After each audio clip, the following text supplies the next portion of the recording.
So, as we wait for, I don't want to begin before we have Miss Janet Joe with us. Earlier on, there are several CSOs and several other organizations which joined us later, or which I had forgotten to mention, that are also with us. So we have Nango, I have seen them, they are with us here. We also have Climate Network, I will just do the abbreviations. Bulawayo Traders and Vendors Associations. We have Poverty Reduction Trust. We have the Defenders Initiative for Socio-Economic Transformation. We have Yet Zimbabwe. We have Center for Public Policy and Devolution from MSU. We have MACRAT. We have honorable MPs who are members of committees. We have the Combined Harare Residents Association. We have Gweru Residents and Ratepayers Association. We have Community Voices of Zimbabwe. We have the Honorable Chairperson for the Parliamentary Portfolio Committee, Secondary and Primary Education. We have Deaf Zimbabwe Trust. We have Rehab CD. Is it Rehab CD? Thank you. We also have Christian Aid. Do we have Christian Aid? I think I had Christian Aid. Fantastic. We have FCDO with us as a development partner. So we are all happy to have you, and we are all happy to have you participate in this interaction. So just so that we begin, Ms. Jo can join us. Maybe she's addressing other critical issues as a team leader for this event. We will begin our interaction with Honorable Clement Chidua, and hear his perspectives and sentiments concerning the topic, key reflections on Zimbabwe public debt management over the past year against national developmental agenda. Thank you. You have to come here and sit.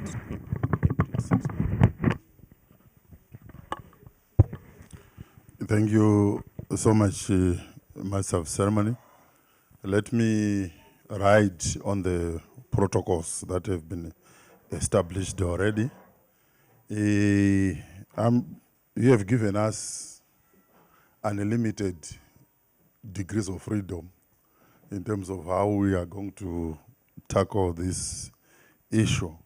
So I will start with the key reflections and riding on what has been presented already, that for us as a country, as of now, as we speak, our public and publicly guaranteed debt is around 21.2 billion. And this comprises 13 billion, which is external debt, and 8 billion, which is domestic debt. Just from the presentation, another issue that might come to our attention is the difference that we have already to say that debt stock from the bulletin that you gave us, the last bulletin that you gave us,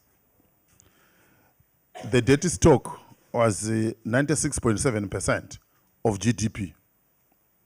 But I think when you presented here, it is now 67. The difference, it is coming from us having different GDP figures. So one area that you may clarify later is, what is our GDP? Because now we know 18 billion, 27 billion, 47 billion. So there may be need for you to clarify that. So our GDP figure, we have got a problem. And the other reflection is our debt is largely in arrears.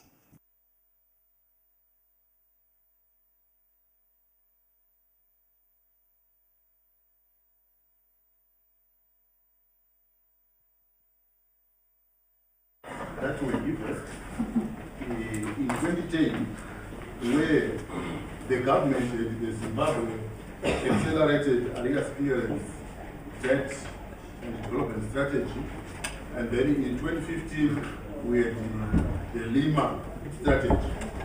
A critical look at all these strategies that were done before, we have seen that the government is not really successful. And now we have got the structured dialogue platform, which is being facilitated by Africa Development Bank. But what this envisages to us is there is need for the country to have physical sustainability.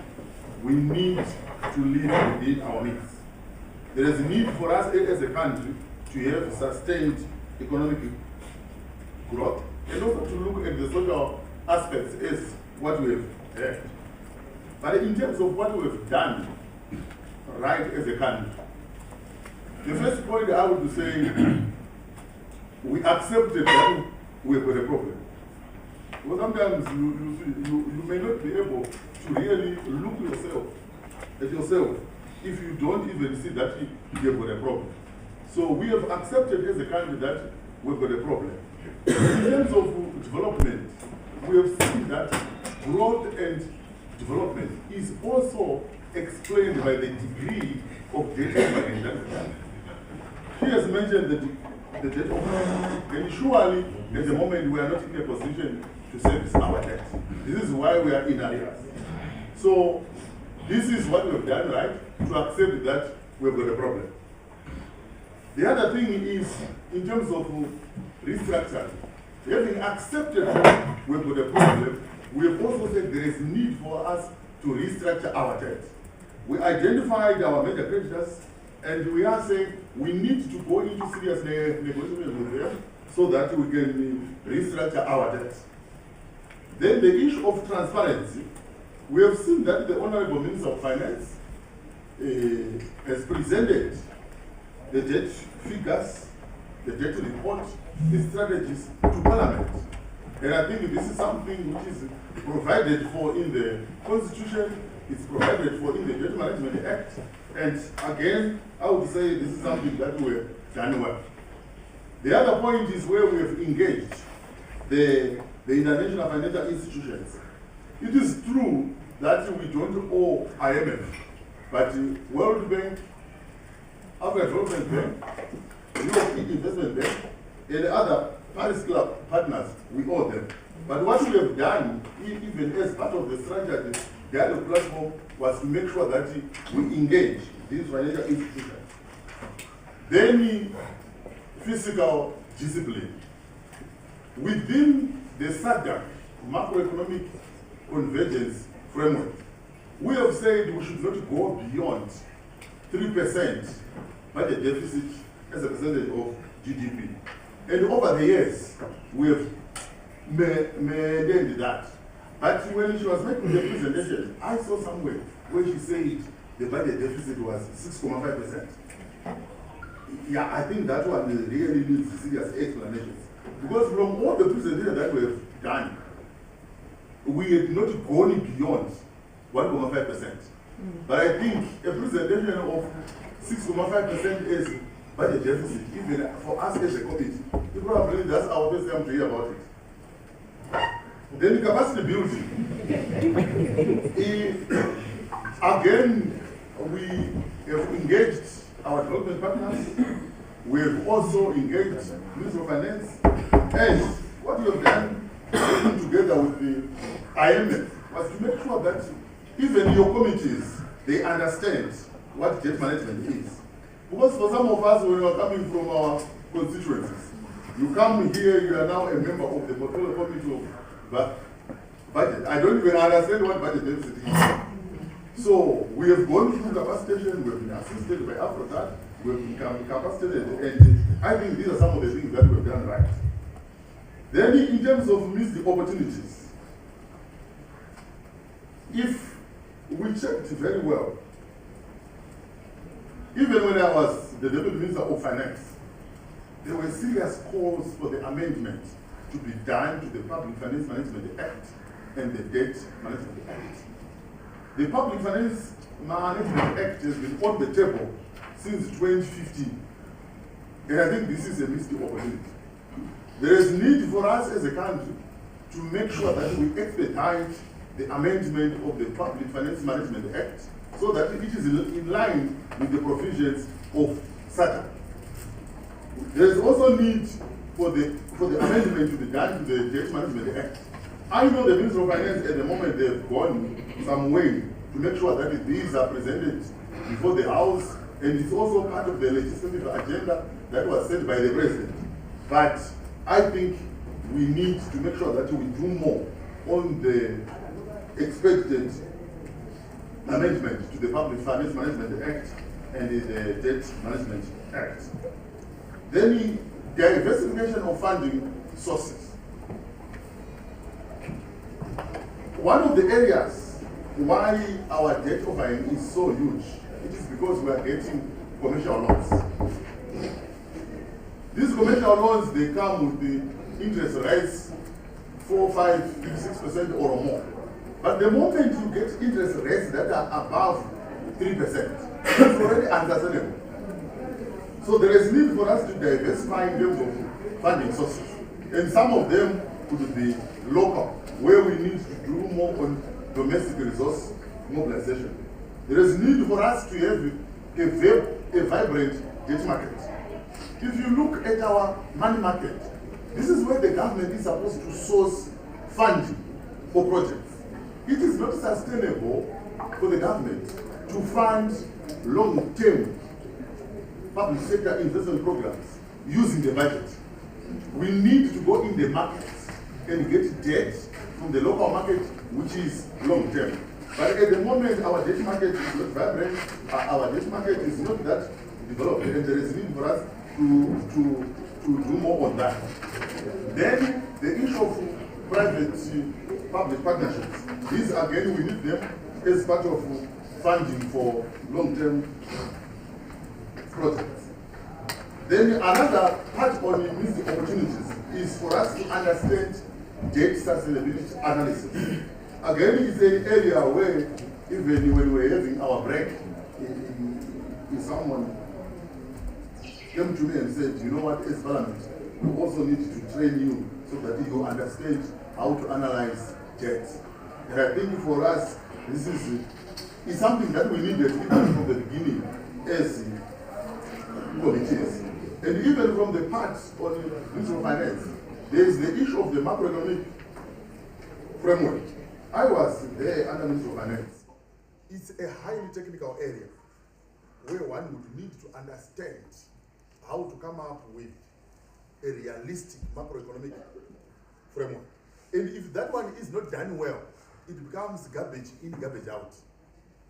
We come up with a budget that is based on wrong assumptions. So there is need again to make sure that there is capacitation on the macroeconomic framework. So given the time limit that I've been given, I think I can stop here for now. Thank you.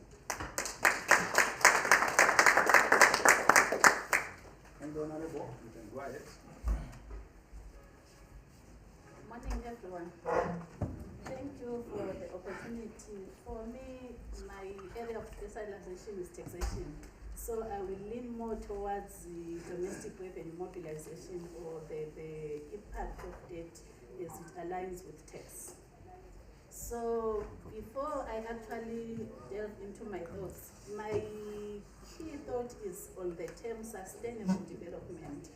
When we say development is sustainable, we are saying this development should actually meet our needs as the current generation, but taking into consideration that there's a future generation whose needs these resources that we are using, that we are mobilizing revenue from, that we are mortgaging in terms of debt, is supposed to savings. There's a future of someone that is dependent upon how me and you use the resources now, how me and you mortgage those resources in terms of debt.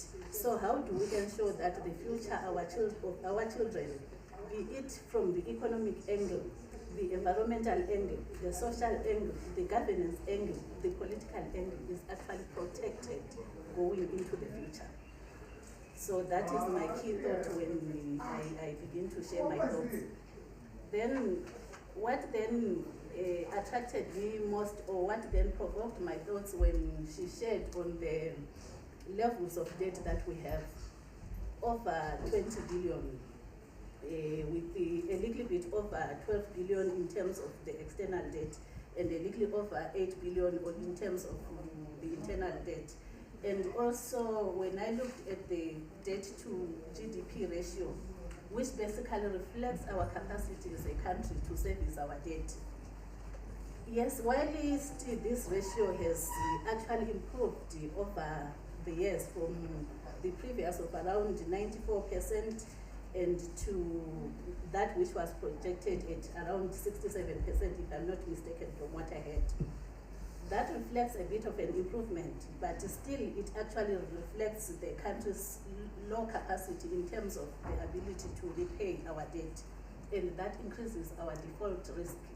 I am sure from the projections that we were seeing there, we were seeing that more of our debt remains in terms of arrears and penalties. The less you pay, the penalties will actually build up and increase, which basically also was food for thought for me to say, is it really sustainable development for our children? What are we going to do for them? Are we then going to leave this debt for them? And also, the issue that was raised by Dr. Chakunda on resource-based loans. My understanding of resource-based loans are loans that we link to the natural resources. If I read very well, some researchers actually have pointed to the loan that from Afreximbank, which is linked to the process from platinum. We are linking those loans to resources. And also a loan that was from China, I think around US 200 million, which is basically said to have been secured by platinum reserves. For me, that points to resource-based loans or resource-backed loans, if I'm not mistaken. And if we are linking those loans to our resources, yes, we are saying infrastructural development, but that those on their own, they have an impact. Besides fueling the levels of corruption, they also fuel unsustainable resource extraction. And to me, what comes to my mind is the issue of climate change that we are looking at. As much as we are extracting these resources, what is the impact on climate change? Climate change is an issue that is global and that is hanging on our heads. That is also threatening the future of our children. Sustainable development is what we talk about. And also mining does not only just have the environmental impact, it has social impacts, forced displacement of communities. Farmer and miners conflict on these lands. We also have human and wildlife conflicts. How do we handle those? Yes, we are mobilizing revenue. We are mobilizing revenue to service our debt, to fund our public expenditure. But what is the downside of all this? How do we take that into consideration? And also those companies that we give mining licenses to, do we really monitor in terms of corporate social responsibility? Do they give back to those communities that they are mining on? Hence, for me, I have questions on sustainable development, economic, ecological, and the psychological impact of this debt issue, tax issue, revenue mobilization issue. Then also, what also came to my mind was the issue of taxes. Normally, government, to mobilize revenue, they generate their revenue from taxes. But at the moment, when we look at the taxes, from the conversations that I normally have with students, that I normally have with the community of Bulawayo, and the other time the sharing with the impact of taxes on women, I tend to ask myself, are we not overtaxing the agents? Are we not impoverishing the citizens of the country? Is our tax really, yes, when we look at taxes, we are saying they are the blood life of any government. But one author says, in taxes and in sharing ship, it is well to stop when you get down to the skin. Are we not getting down to the skin? Are we not impoverishing our citizens? And when we look at most of the SMEs, they are actually collapsing because of the taxes. Or even if we are taxing, are we really giving them the necessary education to understand the risk that is associated with this tax that we bring? Are we really looking at the sustainability of the businesses, the companies, the SMEs Those are questions that I normally ponder on. And also when we look at the taxation of the informal sector, we talk about sustainable development. Sustainable development looks at sustainable development goals, which include your hunger, zero hunger, which include your prevention of poverty, which include your health, which include your education. But when we look at the informal sector, the view that we give the informal sector when it comes to taxation, yes, they do not contribute their fair share, as we might say, but do we look at their contribution to sustainable development? How many children will be out of school if those people that are in the informal sector are not there? How many families will be actually languishing in hunger? What will be the poverty levels, the inequality levels? Do we look at the informal sector in a holistic view that we should be looking at them, considering the economic situation that we have? With that, I close my case.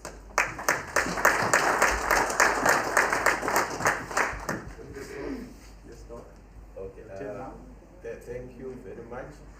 Let me also write on the previous protocol and also acknowledge the presentation from the Ministry of Finance. So I will add one or two dimensions to the presentation. Then I will also highlight some of the key imperatives that are necessary to shape the debt dynamics in Zimbabwe. Coming from the Reserve Bank, I will write on the presentation from my principal from the Ministry of Finance. So from the presentation that we had in the morning, we were told that currently our debt to GDP is at 67%, which is not quite very high. If we are to go by the thresholds under IMF debt sustainability, for countries that are rated strong in terms of debt carrying capacity, the threshold goes all the way up to 70% and 35% for countries that have got a weak debt carrying capacity.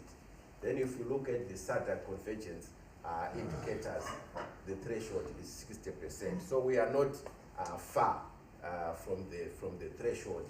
So if we are just looking at the ratio, someone may say Zimbabwe doesn't have a debt crisis or a debt problem per se. So what is it that we have? When we are talking of debt management, we look at two concepts that are necessary to understand the debt dynamics in the country. We look at, first concept is not a solvency, the second one is liquidity. Solvency refers to the ability of a country to honor its obligations using the resources that it has. For example, if we are able to generate future revenues that are enough to service the current level of debt, then we can say the country is solvent. So if you look at Zimbabwe, look at the trajectory in terms of growth. Since recovered from COVID, we have been recording a robust economic growth rate, which means if we continue with that trajectory, it means that we'll be able to generate enough revenue and also to cater for our debt. Then now when we look at the other dimension, which is liquidity. So liquidity refers to your ability to service your obligations as they fall due. So that's where our problem is, because from the presentation that we received, most of our debt is in arrears. So it means those arrears are due as of yesterday, and we are not able to honor them, and we have not been able to pay or to settle those obligations since 2000, as indicated from the presentation that we received.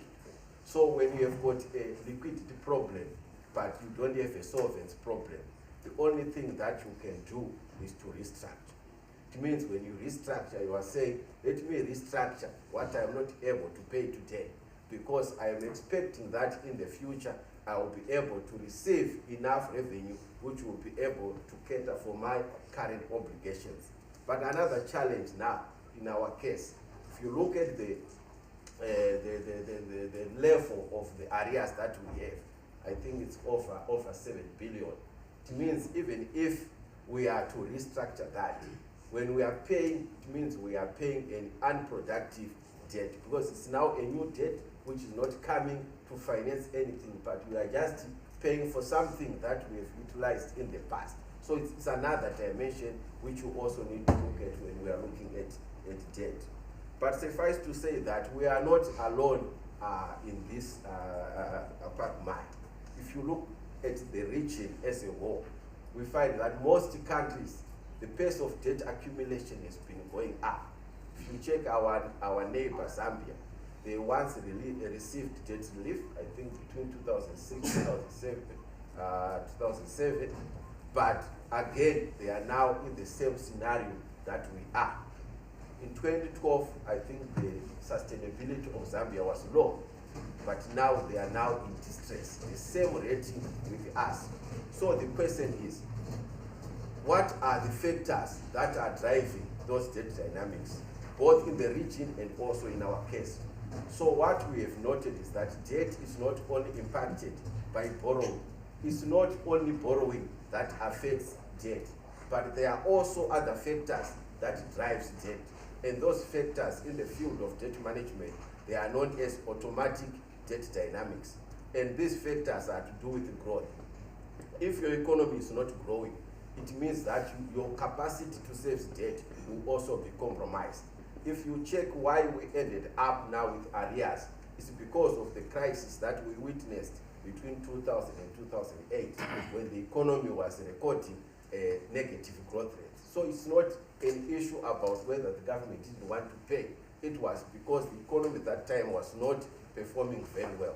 So what it means is that for you to be able to service your debt, you need to grow. And this is the trajectory that we are seeing under the Second Republic, that the economy is doing very well, but still we need a restructuring to deal with the liquidity challenge that we have. Then another factor which is very critical is to do with the exchange rate. We find that most countries that are now suffering in the region in terms of the debt service obligations is to do with exchange rate volatility. And from our only perspective, that's why the emphasis from government is on stabilizing the exchange rate, because it has also implications on debt sustainability going forward. Then interest rates, they also play a critical role. In the field of debt management, the technical language that is used there, you compare what they call the R and the G, where R is the real interest rate and G is the growth rate. So when your R is greater than G, it means your debt is gravitating towards unsustainable levels. It means you are paying more than what you are generating in terms of growth. But the good thing now, we have recalibrated monetary policy, the interest rates have gone down. So if we are to do that analysis, you find that the R is now less than the G, which means going forward, if we are going to solve our arrears, our debt will not be a problem per se. Then the other factor will be to do with the primary deficit. That's another factor which also drives debt.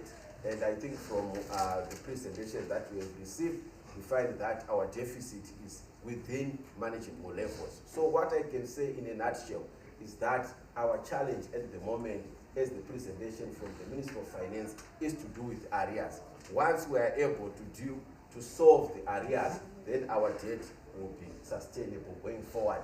Because if you look at the debt outstanding disbursed, the current one is very, very low, and the country will be able to manage it going forward. So the emphasis should be on how best we can deal with this arrears clearance, is what government is trying to do. So I thank you.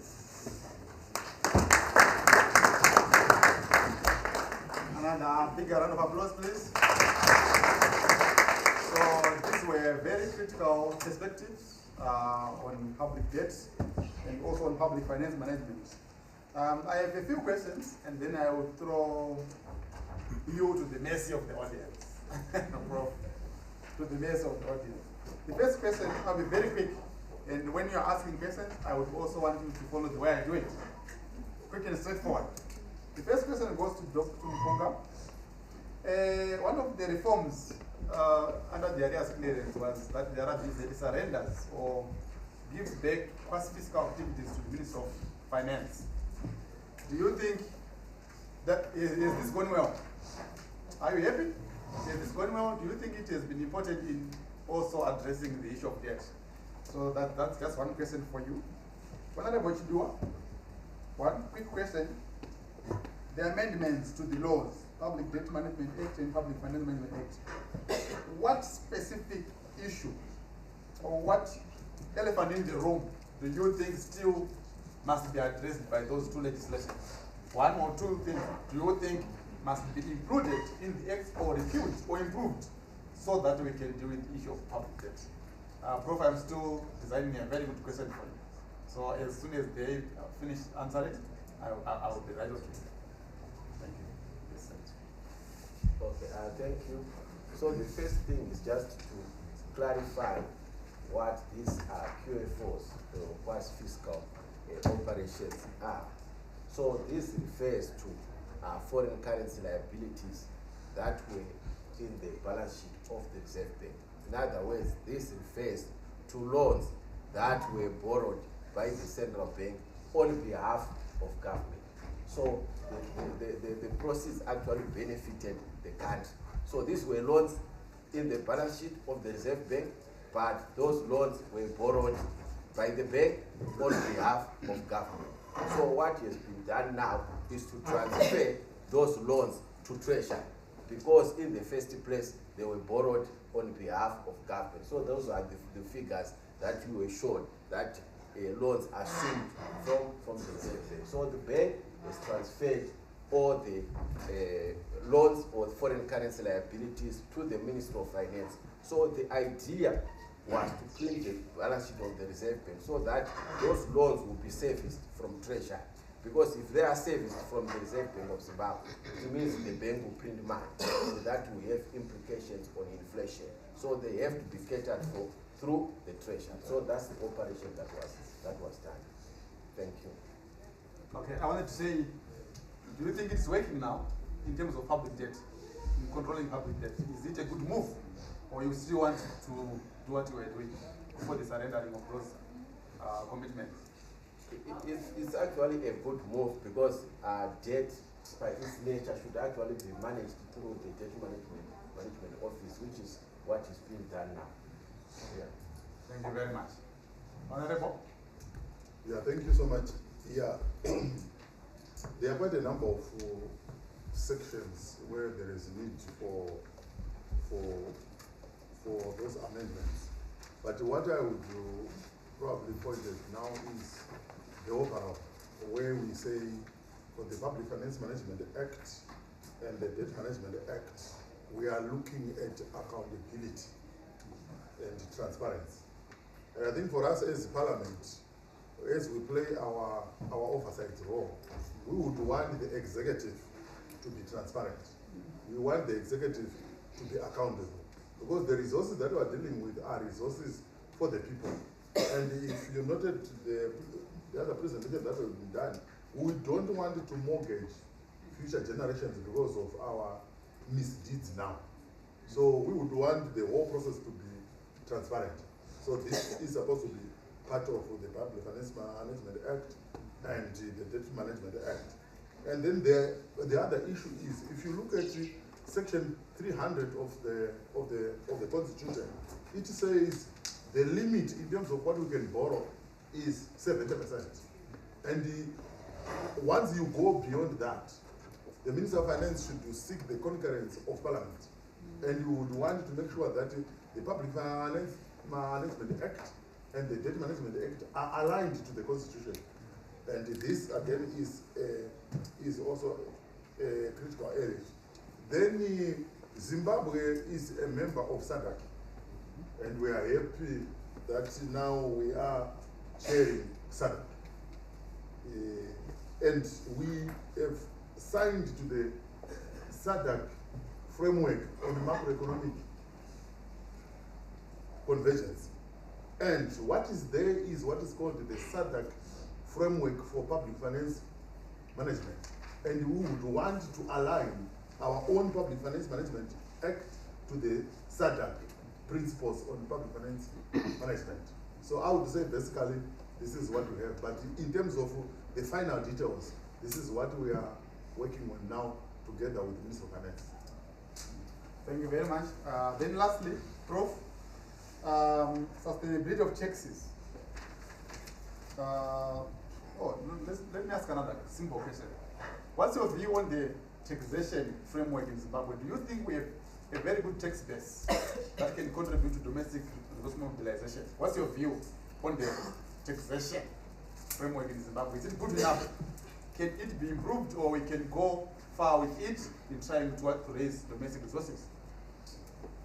My view with the taxation framework in Zimbabwe begins even from the budget consultative process. I'm sure we saw the reactions that came out of the 2024 budget in November when the minister presented.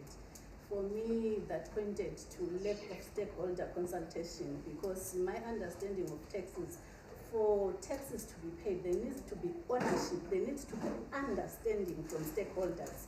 We saw an outcry from industry, we saw an outcry from the general public. So as I said today, my question was, who has been consulted? Because these are the key stakeholders. We were all crying about VAT, we were all crying about the sugar tax, we were all crying about the route to market that had also implications for the formal sector. I thought if we do a stakeholder consultation, those are things that we are bringing together and ironing out together on the table, so that we table a framework that is acceptable to taxpayers, understood by taxpayers, because acceptability starts from understanding. Tax morale starts from you understanding what these taxes are all about. How do we get there? Why are we getting there? And you then get to understand why you are paying. Secondly, for me, there is a missed opportunity when it comes to the income tax. For me, there's a section that always worries me, that on allowances given to minors, exploration, where you are saying those are allowable expenses, but we would have companies that are exploring and exploring. Why would you be exploring for 5 years, 2 years, 3 years? What are you exploring if you are not getting any income? Can you be just exploring for the sake of exploring? Because you are expecting, when you are exploring, there are expenses that you are incurring there. Can you be incurring expenses with no income? For me, that is an opportunity missed. There needs to be a revamp of the tax legislation, especially of the Income Tax Act. Then stakeholder consultation is key, among other issues that I can share when we discuss out of this platform. But these are my thoughts. Thank you very much, Prof. Can we now throw you to the mercy of the audience? So I want 3 questions first, because there are 3, and then I have another round. So number 1, my lord. Number 2, right at the end, my lady, and then my lord from the CC. The first one to speak. Yes. Thank you. My question is to the 3 panelists, and I just want to hear your overall comment on your assessment of our debt contractual process overall. What's your view in terms of the overall process of debt contraction? I'm asking this question in light of the earlier presented constitutional provision, which clearly states that the loans that we contract should have the capacity to service that particular loan. If we are getting a loan, we should be able to service. But we are in this crisis simply because those loans are not generating enough resources for repayment. So where are the gaps in terms of our debt contracting process? And lastly, to Dr. Mpunga, you mentioned the issue that we are not alone in the region. I got worried when you mentioned that, because I felt like we are having comfort that it's not Zimbabwe alone, because other countries are also in the same crisis. So we should be comfortable. I really got not comfortable with that, because I think as a nation we should not be racing to the bottom. We should be aiming higher. We should be aiming to do better. So the fact that other countries are also in a debt crisis should not give us really a comfort, but we should be trying to do much better. So it's just a comment. Those are my two submissions. Thank you very much. Yes, David. Thank you very much. So my question is directed to the professor who spoke on domestic resource mobilization as an alternative to maybe debt, particularly in terms of natural resource governance. Looking at the mining sector, I think the mining sector has been doing really well in terms of giving the country revenue. But I feel as though when we look at what we're harvesting from it, there is so much laid there, and there is so much lost there. So looking at issues to do with this financial flows. So to the professor, what measures, what policies should be put in place so that we harvest from natural resource governance, particularly in the mining sector, so that maybe we can then be able to finance some of the huge infrastructural projects that the country would want to implement. Thank you. Then finally, from this side, yes. So mine was on the issue of linking loans to resources. Then, as we have been seeing in the earlier presentations, our debt is mainly constituted of arrears and penalties, right? Then, by basic understanding of the nature of our creditors, they are more of like predators, and we know most of those resources that we have here, they want them. So isn't that like the linkages of those resources to the loans already enough a motivator for them to keep pushing on harsh penalties so that they will have the entire resources as like a hostage situation? Thank you. I will allow them to respond before we go to the second round. I think from the floor. Okay, thank you very much. Maybe just to start by commenting on the contractual process. I think the legal and institutional framework as presented is in line with international best practice. So we need to separate why we are in a debt overhang and the contractual process. I think the legal and institutional framework is quite fine. And also even the contractual process. If you ask debt management office, they will tell you that they do the medium-term debt strategy formulation. They've got an annual borrowing plan. They've got an issuance plan, which is the standard procedure for contracting a loan. So that area, I don't think we have got a challenge. But our challenge is arrears, and we also need to understand why those arrears arose. And I said it was mainly because of the crisis that the economy was experiencing during that time, especially from 2000 to 2008. Before that, the country had good history in terms of servicing its obligations. We didn't have arrears. If you ask the debt management office, they will tell you. That's why from a presentation, she said that we started accumulating arrears in the year 2000. Otherwise, before that, the country had a good record of servicing its arrears. Then now coming to Mkizwa's question now, where you are asking that I said we are alone. I'm not saying we are celebrating that we are alone. But where I am coming from is for us to understand why is it that countries are repeatedly going into this debt overhang thing. That's why I say it's not only Zimbabwe, because everywhere, especially for low-income countries, we are talking about debt crisis. That's why in 2020, 2021, the G20, they came up with the Debt Service Suspension Initiative, which is the DSSI, to try to solve the challenges of debt that countries are experiencing. And as a country, we didn't benefit from that. Prior to that, I think in the 2004, there was the YIPIC. We didn't also qualify for that. Currently, other countries are also participating under the G20 common framework, which is also trying to solve the issue of debt. But as Zimbabwe, we are not benefiting from that. So as we talk about debt and all these issues, we also need to understand how best can we also participate in such initiatives. Because where I am coming from is that debt is not only impacted by borrowing, as I indicated on my remarks. There are also other factors. We are living in a shock-prone global environment. For example, the COVID-19 affected the debt carrying capacities of most countries, and they ended up not in a position to pay. It was not because they had over-borrowed, but it was because of shocks. Even in our case, why we ended up in arrears, it was because of shocks. So that's why I'm saying we are not alone, but when we have got shocks, we also need to participate in some of this debt restructuring and debt relief initiatives. So that is where I was coming from. Thank you. Thank you, Doc. Yes, Prof. Thank you.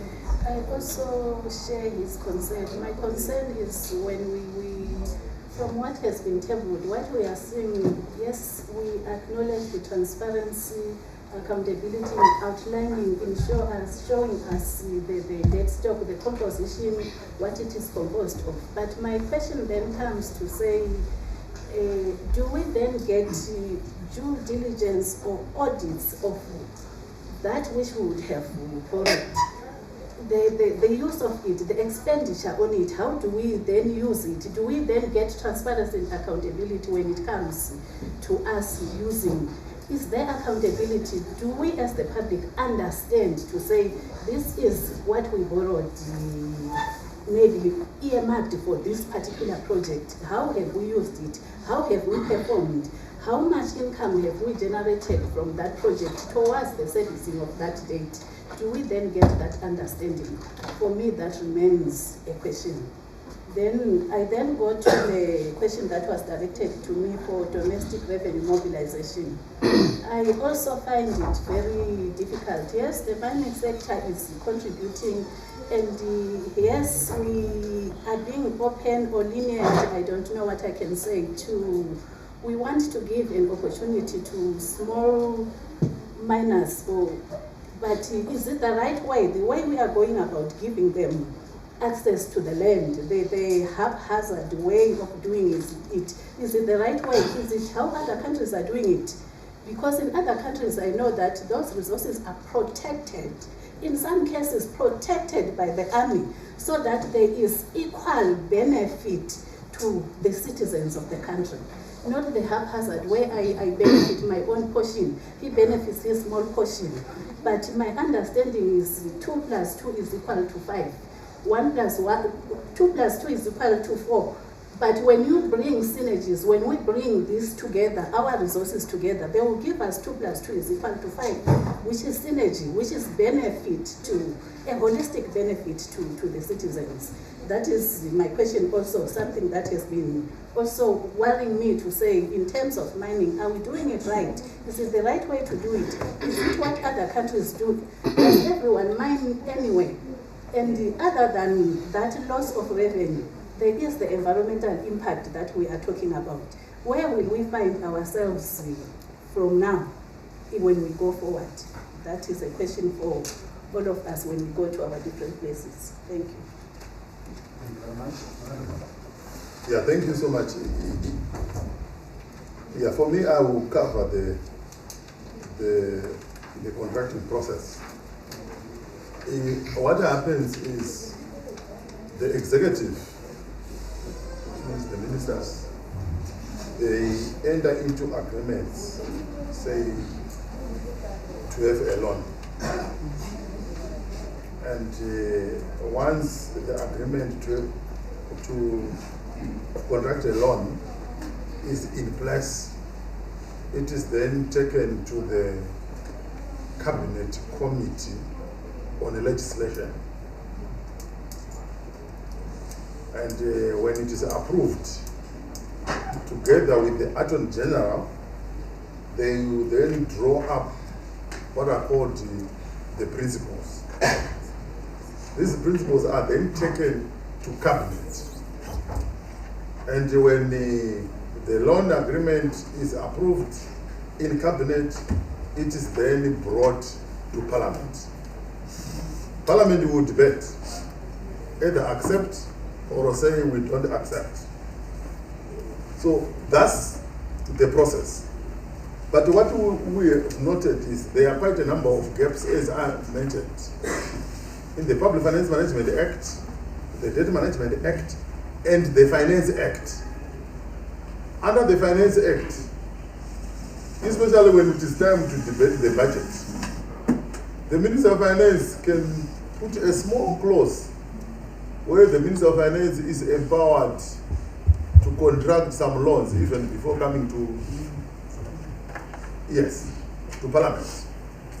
And for us who will be worried with revenue measures and other things, yet there's a small clause that then empowers the minister to contract loans even without coming to Parliament. And this is what has been happening. When Madam Maving made the presentation, I only saw, out of that whole list, it was only the OFID and the IFAD that came to Parliament.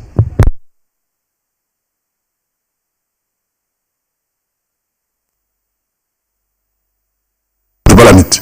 I know most of the things, they are for Honorable Wende. Honorable Wende, if you checked, most of the things were for guarantees. The guarantees are supposed to be done under public accounts, where you are supposed to scrutinize what is being taken by the mayor. Yes. So you will see that as Parliament in some of these things. Yeah, so this is where we have got a challenge. So there is need for us to make sure that we close the gaps. How do we close the gaps? By making sure that there is an amendment to the Public Finance Management Act, the Debt Management Act, and then this is where we are going to close the gaps. We also need the capacitation for the honorable members of Parliament, especially where small things can be smuggled into the Finance Act. And this is where we've got a challenge. So that's what I can say for now. Thank you very much, Honorable. What do you do if a minister smuggles a provision? At the end of the parliamentary process, they've given me a bill that is complete, and then he puts a provision. There's no penalties for that, isn't it? There are no penalties for that. Remember, before 2023, before the elections, there was a provision that was put there by parliament officials that were not in the constitution, that had not been recommended by parliament. And they were amended on the last minute before the elections. That number of 10 women was it on the provincial councils? Last minute, let's put 10 women, not 10%. And there are no penalties for that. So thank you very much for those key perspectives. Let's have the last round. Okay, before I go to you, do we have questions from the online audience? Do we have anyone from the online community? So they can I think indicate on the chat box, and then we can pick them up. So I can come back to you again. The first one, Ango Joy, number 1. I'm trying to be the middle rows. I can't leave you alone. Honorable Wende, I want a question from you. We cannot leave you alone. Right. The middle row, please. Honorable from Zaka. I can't leave you alone. So think of a question. I can come back to you. All right. Please. Honorable.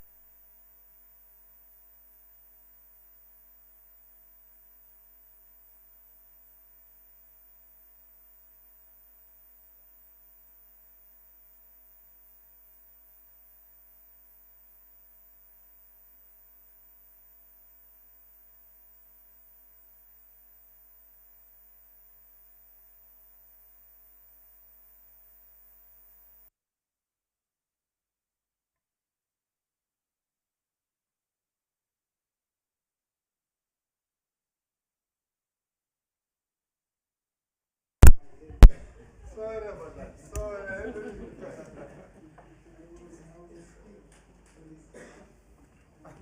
Sorry. Thank you. Thank you to the Debt Management Office for the presentation and the panel for the conversation. Is this on? we are hearing you.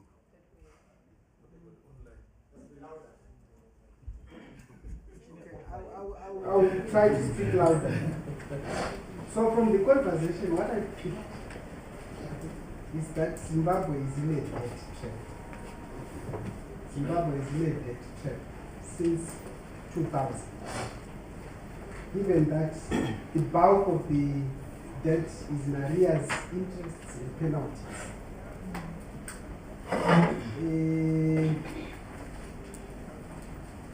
And I was trying to understand the economy or the behavior of the economy in that at some point when debt was less, with the last conversations, I think debt was around 70.5 billion. And at that time, the debt to GDP was above 67%. And now that we are talking about 21 billion, and the debt to GDP is around 67%.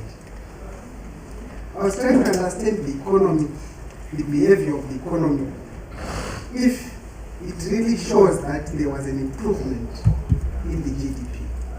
And I'm failing to take the mathematics. Possibly the mathematics by the professor, 2 + 2 is about 5, would actually be at play. Of course, it's now very difficult to secure new line of credit. We now have high debt servicing costs, and currently there is a discussion, the debt arrears clearance framework. And I'm part of the governance working group. And I also follow the economic working group. But I was just thinking, the conversation that we are having in those specific working groups, vis-a-vis the arrears, interest and penalties. Question to the panel and possibly the ministry.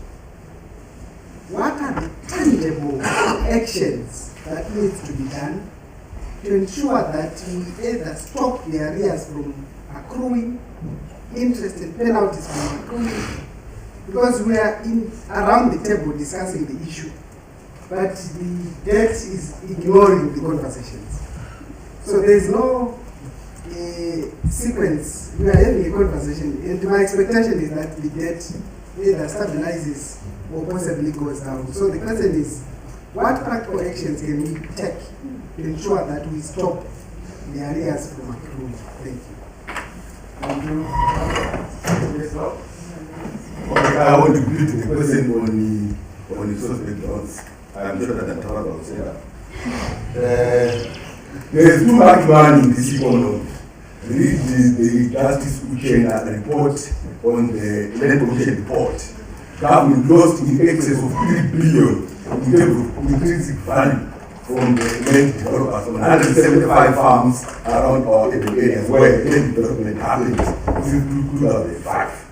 Then by this from land developers, these are the people that have the running.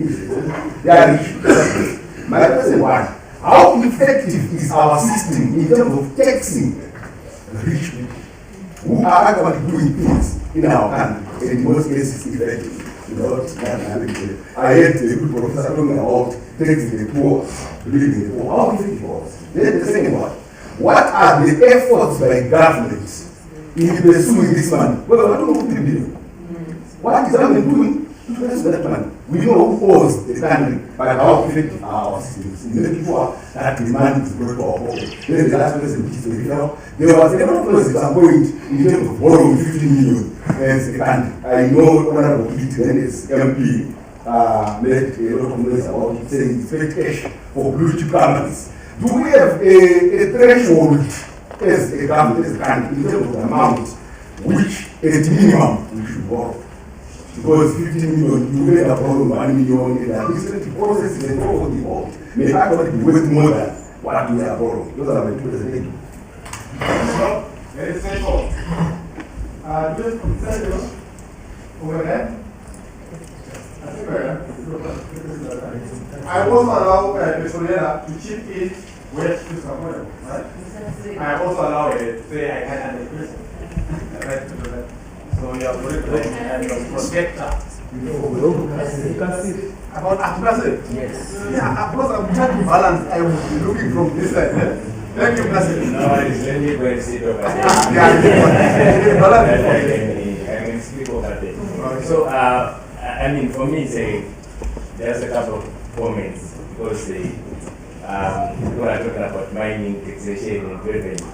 For the record, last year, the total contribution from the mining sector to the total government revenue was 3.23%, down from the peak of about 20%, 20% in 2020. So you can see that the Finance Act of 2024 tried to react to this huge deficit or that was created, that huge loss. Outside the gold sector, most commodities, your platinum, your lithium, the prices have climbed on the market. And you have your greatest contributors such as Simplas that have now accumulated assets losses, tax losses, that they will need to recoup in future even when they become profitable. So it's not looking good actually. If you are looking at it now and going forward. You see a system whereby we have got a special capital gains tax that is declared for 10 years. It might sound a bit unique that say Zimbabwe is being aggressive, but this is not new. In India, first besides similar circumstances are buried in other sectors like the telecom sector. They even backdated to, I think, for more than 50 years. Because there's some shenanigans that are being employed in terms of offshore indirect transfers of assets that in the end we are reading about 400 million acquisition of a mining company, 200 million that is being involved. But if you look at the response or any reaction that is coming from the revenue performance reports that are generated by Zimra, it's nothing that shows that we accumulated anything significant from the capital gains tax.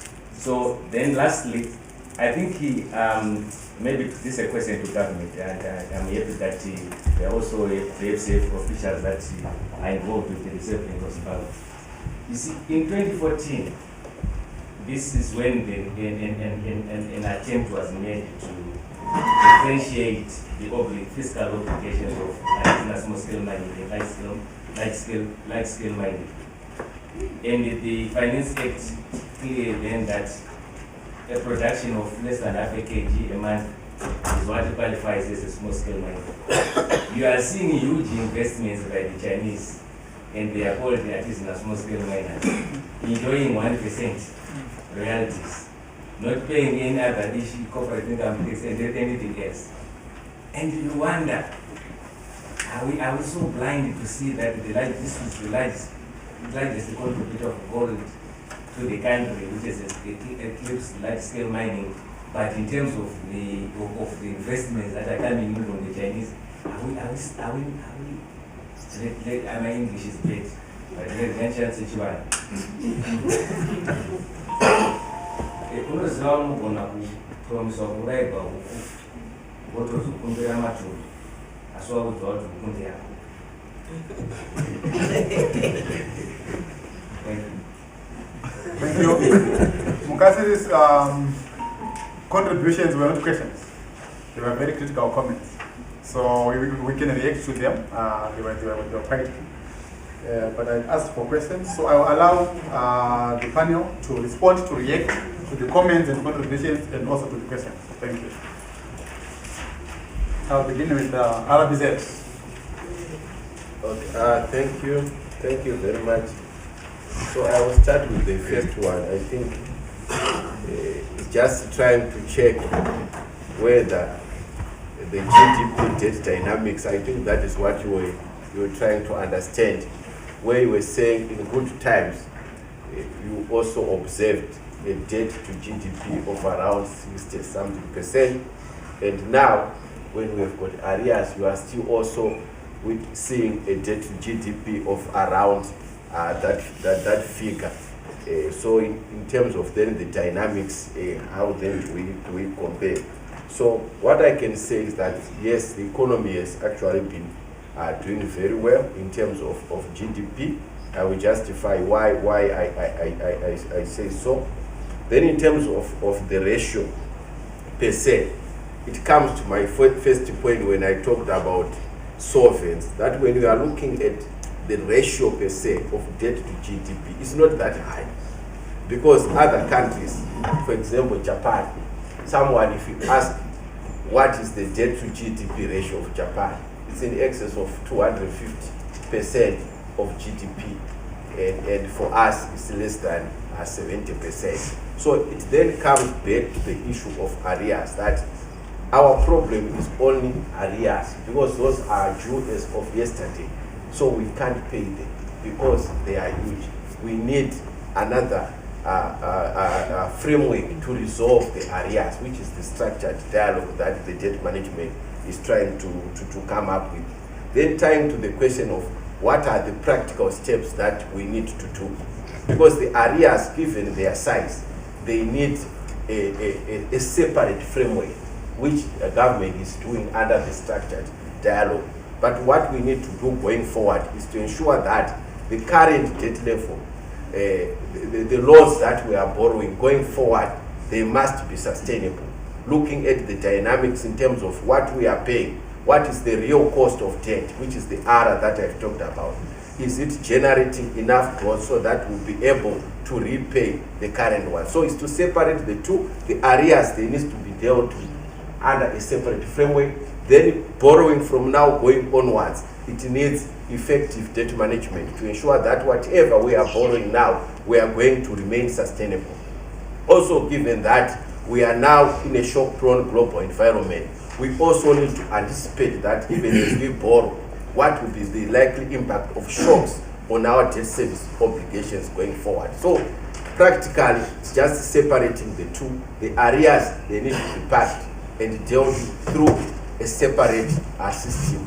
Then the current debt obligations, they need to be managed effectively. So that's the practical. Otherwise, there's no way we can do with the arrears outside the framework that the ministry is trying to deal together with cooperating partners. We can't deal with them alone as a country, given their size.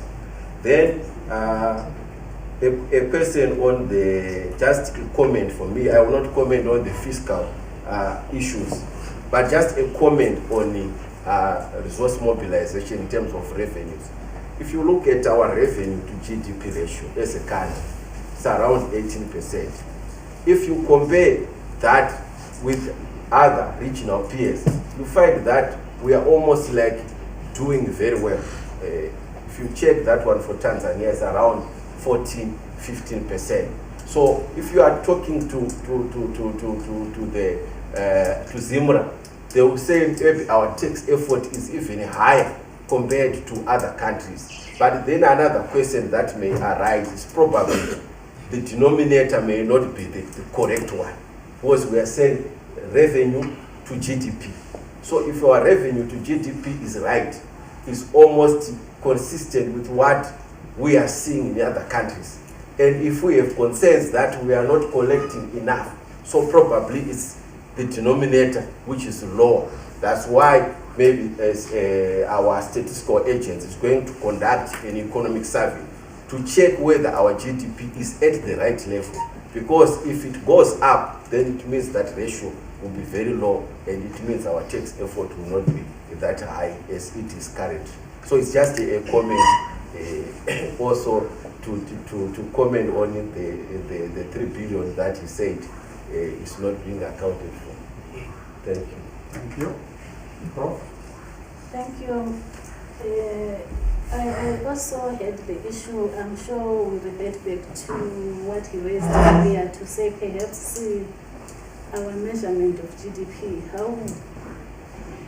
how do we measure it? How correct is the measurement? Because we have different value measures. If you look at different documents, they will give you a different estimation of GDP altogether. Which one is the correct GDP? Those are questions that we need to look at the measurement of it. Then secondly, also what came to my mind is, I'm sure in as much as they are restructuring and renegotiating the debt issues, that alone is not enough.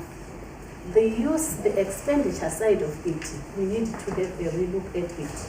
And to me, what also came to my mind is what he alluded to say there's need to amend those acts like the Debt Management Act for them to be protected, because if the minister can actually get more debt without their approval, as they sit there in parliament, they are the protection of the poor, those that are out there that cannot sit there and look at things for themselves. They are there to represent us, and I believe empowerment through the amendment of the relevant acts is key and eminent if we are then going to say we want to stabilize, we want to reduce, we want to maintain a level of transparency on the debt issue.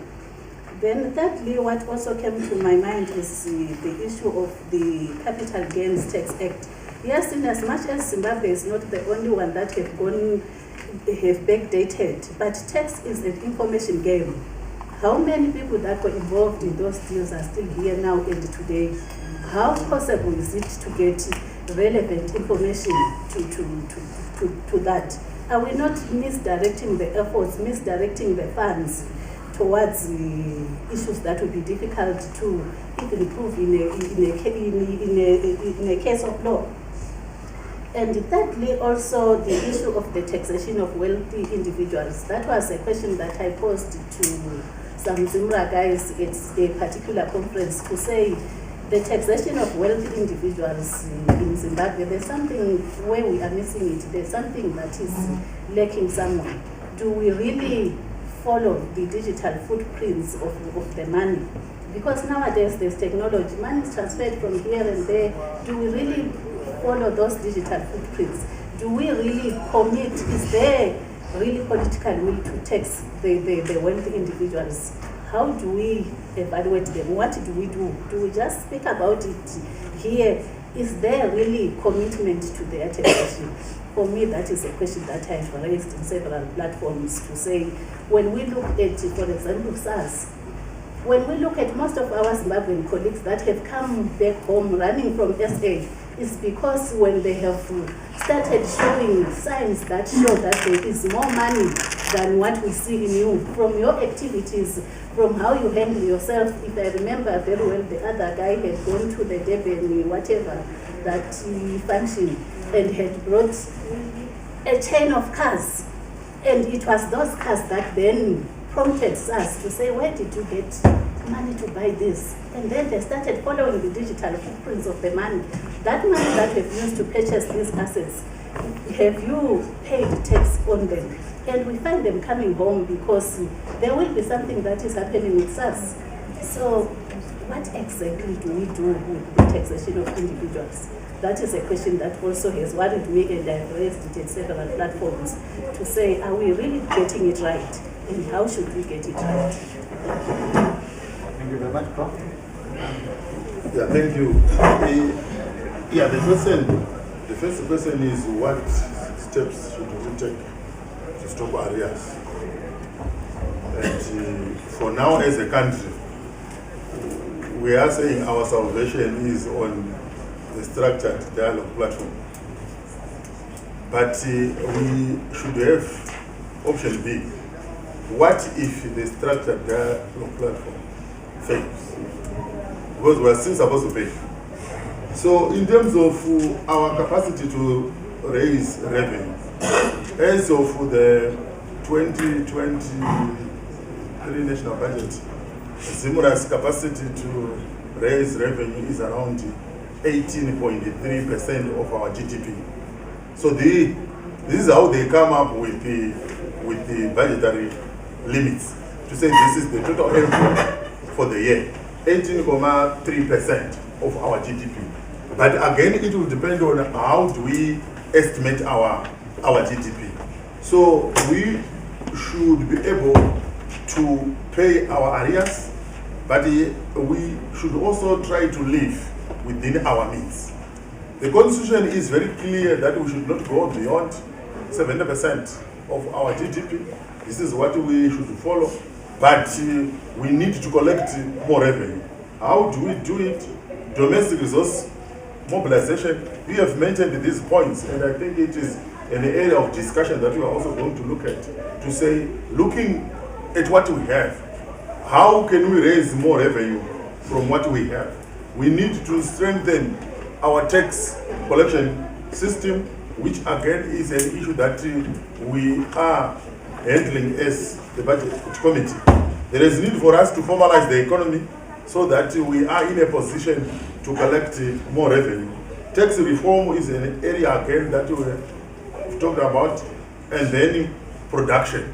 So if we are a supermarket economy, like what we are at the moment, we see that the demand for forex that we have at the moment is because people want to go outside and import.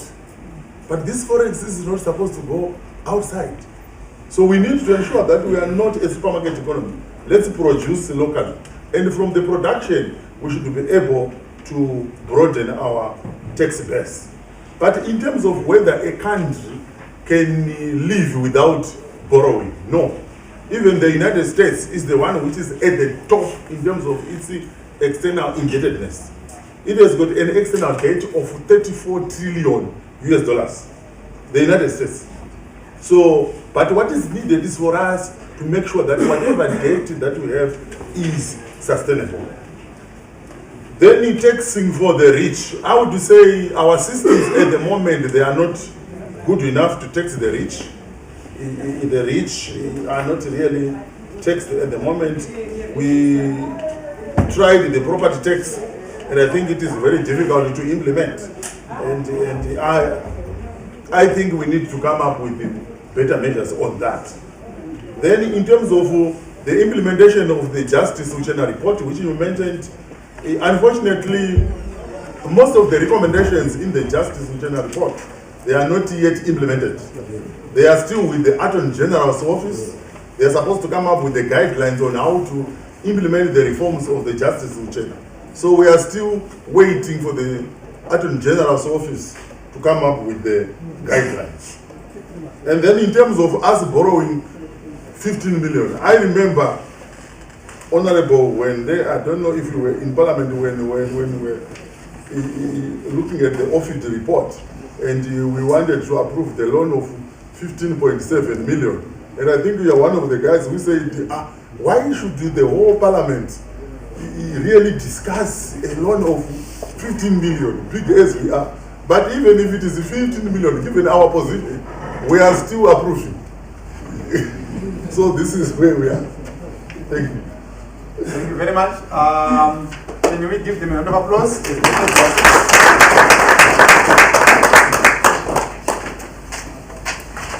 Yeah, the issue of tax is critical. I have not heard tax debates during political elections, campaigns. No one ever said, I will raise taxes or I will cut taxes. People in here will talk about Munda, talk about Mota. Really? 2024? A bridge, I have 1980, I'm not going to Honorable Chidua. Parliament, not the executive. The tax debate, I think President agrees with me, must be central to national discourse. This one, taxing the wealth. Now my world that never feel that I'm going to road. You don't know it. And I think you see a gap. Taxing the wealth. Yeah? All developed countries do that discourse. They do that debate. Yeah? They use the most. They pollute the most. And they are rich anyway. Right? Trump said, I won't pay tax. I won't show you my tax return because I'm smart enough. The tax code is rigged. If I address it, I will be voted out of office because people who are benefiting from it are your donors. So I think those are the critical debates. But it's also following up on these illicitly acquired monies. Are we following it up? Zach is here. Is Zach doing enough to follow these illicitly acquired gains? We have these big cases. Do they pay tax? Huh? Are we doing enough if they run away to South Africa? People can throw money away with them. And Zanzibar, then Dubai, then Singapore, and even thieves. When I do one of my sending away, they're Maputo. Don't watch Germany. I don't know what's wrong with eating money in this market. I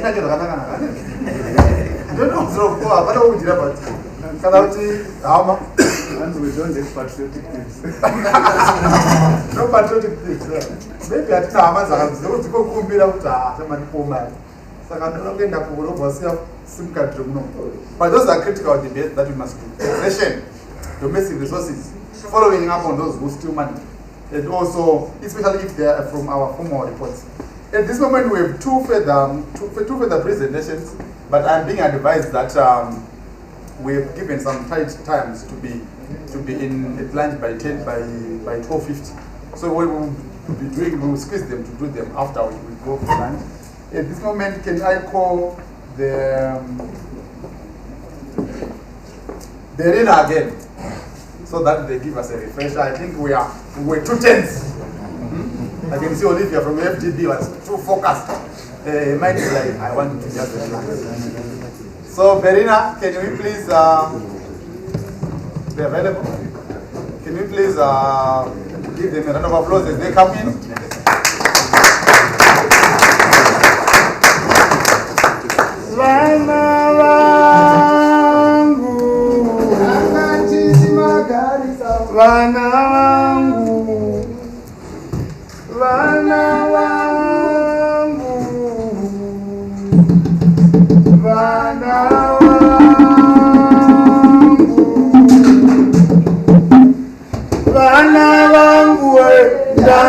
Chiti magari kana ndini mna uranda vana vangu chiti magari kana vangu ndini mna uranda vana vangu baba Adam aiwa kana kwa chifu wewe una kana chawauya nacho ndokwenda kunotenga kumusika nakwirira ita zvimusoga ndabata ichi ndakati aiwa ndabata ndiyo nyaya nhasi ikunganira vanhu aiwa kana ndaperewa sokuti naye mwari nhasi chaiye kuno musangano uriko wadedzerwa uri kutaura kanyaya dziri kukonzeresa kuti zvinhu zvingokwira zvichingoitika zvazviri kuita izvozvi uriko nhasi musangano ende vanonondiona ndikunyepera ungazvibvume kuti anzi nyika iri kunzi nechikwereti chinosvika kuma 21 billion.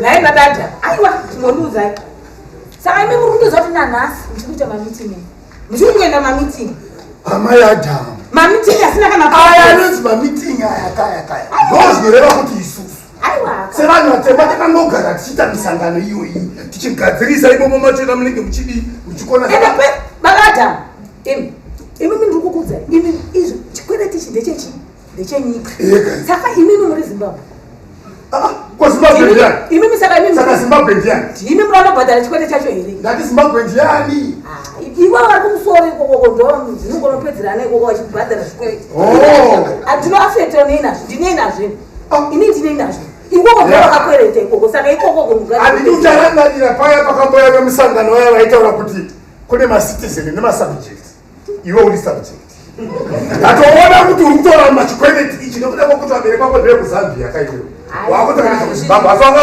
wakaberekerwa muno iwe ukakurira muzimbabwe iwe kwese kumamiting kwamunoenda munobhuya kuti munobudawo nezvinhu zviritajibhu here babada hapana tisvikeyo kune vanhu mukauru emoyeni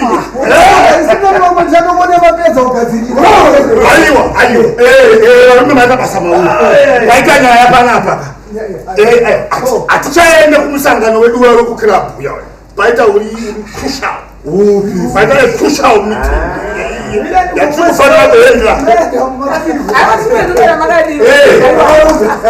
tikunesana namba yatama paita musangano sangano upi futi iyi inonzi chii ya wanoita haufa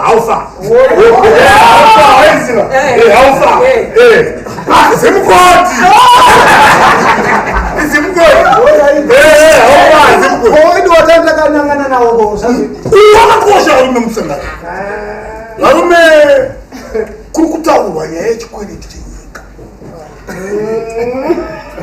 Saka, you want to Kana timiwa.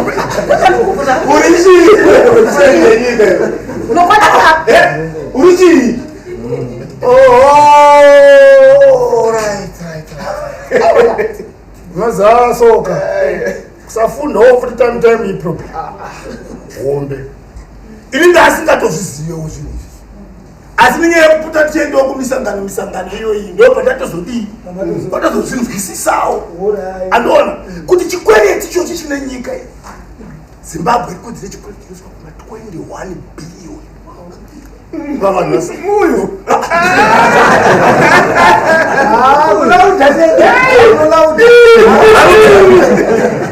guys whether you like it or not amwe mabhiliyoni acho nemamusati maberekwa paakakwereswa ende vana venyu nevana vavo nevazukuru venyu bamwe memunenge aberekwa mematwa maancesta kuti chikwereti chinenge chichigona kubhadharwa ani mazwisisa asi nai madam inini ndambobvunza ipapa pamunoenda mamiting imimi zvinhu zvamunonoita zvizvo hamuitiwo here mamiting musingatarisa kuti anzi uyu ndeyecheshe yakati uyu ndeyecheshe yakati nekuti papa mamiting hapana chinombobuda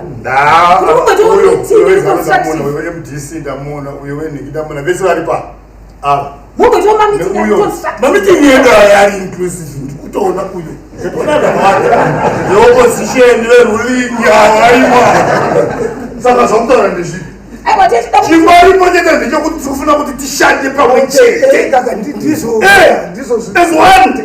tobatanawo tichironga chinhu ndotarume chikwereti ichika it's high time nokuti imi muri kuona sezvinhu zvisina basa Zimbabwe ndiwe Zimbabwe iwe neni tisi Zimbabwe yacho ati mamuzvisisa zvinhu zvinoda kuti tibatane hazvidi hasha hazvidi hasha tode kutaura nawo zvakanaka hauna makutaurawo hazvidi hasha zvinoda kutaura neunyoro zvinoda kutaura neunyoro baba neunyoro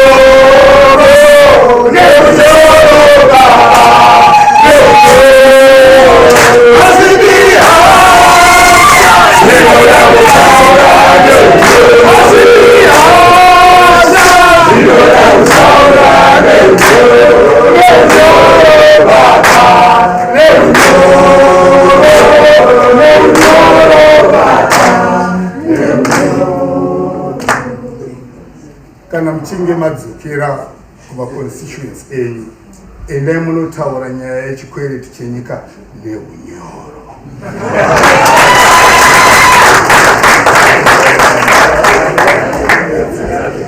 Thank you very much to the arts community. I think we can give them another round of applause.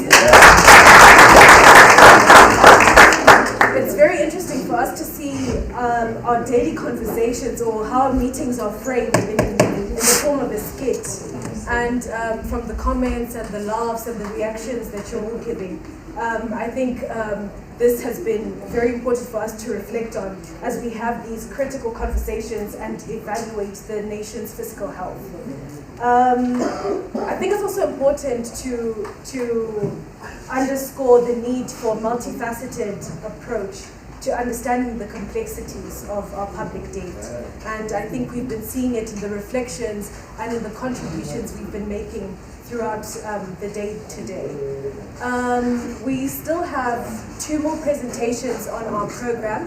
However, as Dr. Tabor mentioned, we do have a tight lunch schedule. Ellen, who is sitting outside the door where you registered, has the lunch tickets and she will be distributing them. I kindly ask that we come back and be seated by 2 o'clock so that we go ahead with the presentations before we break into our thematic areas. So with that said, I'd like to thank you all for your attention and your participation this morning. To our online participants, we will be breaking for lunch, but we'll be back at 2 o'clock. Please do join us and continue to contribute to these important conversations we're having on embracing inclusive debt management for a sustainable upper middle class economy. Thank you, and we can all go for lunch.